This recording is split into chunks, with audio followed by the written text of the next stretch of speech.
Salut les otaques, c'est Notchan.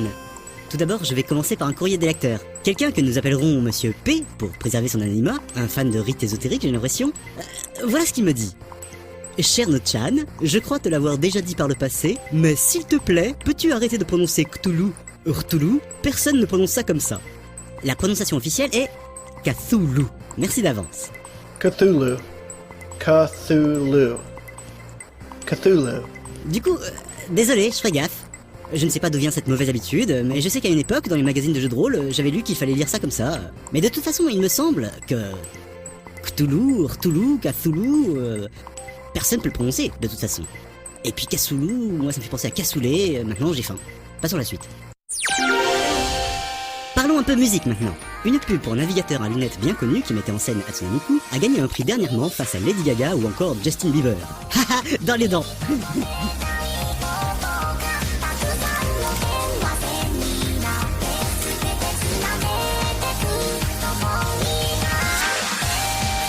Autre news qui devrait plaire à Anne, pour l'anniversaire des 25 ans de Rockman, Capcom va faire une édition bien sympa des OST des jeux du Blue Bomber, 10 CD dans un coffret en forme de Ican.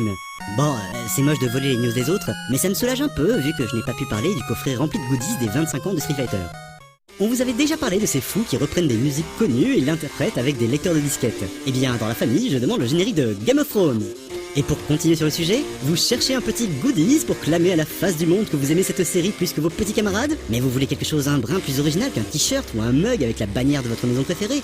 HBO a pensé à vous et proposera bientôt d'acheter une réplique grandeur nature du trône de fer. Ainsi, vous pourrez poser vos fesses devant nos lives en pensant régner sur les 7 royaumes.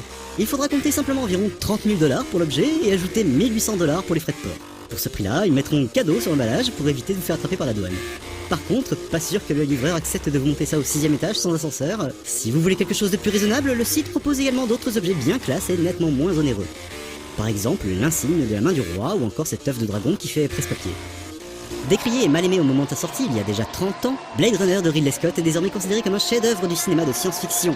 Le film continue en tout cas d'inspirer les geeks à travers le monde, à l'image du peintre Anders Ramsell qui a réalisé une version aquarelle de 13 minutes du film. Pas moins de 3285 aquarelles ont été nécessaires pour réaliser ce projet. Chapeau l'artiste. Et c'est avec une émotion non dissimulée que je vous présente ma dernière news de la saison. Le laboratoire de cybersécurité du NICT, le National Institute of Information and Communication Technology, un organisme japonais, vient de présenter Daedalus, un système qui représente en 3D l'état du réseau et permet d'observer la propagation d'éventuelles cyberattaques. Et là, combien d'entre vous ont pensé à Ghost in the Shell?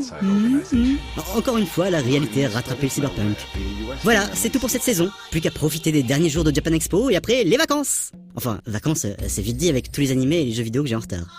Je vous souhaite donc un bon été, et je vous fais de gros bisous, surtout les filles. Ouais, surtout les filles.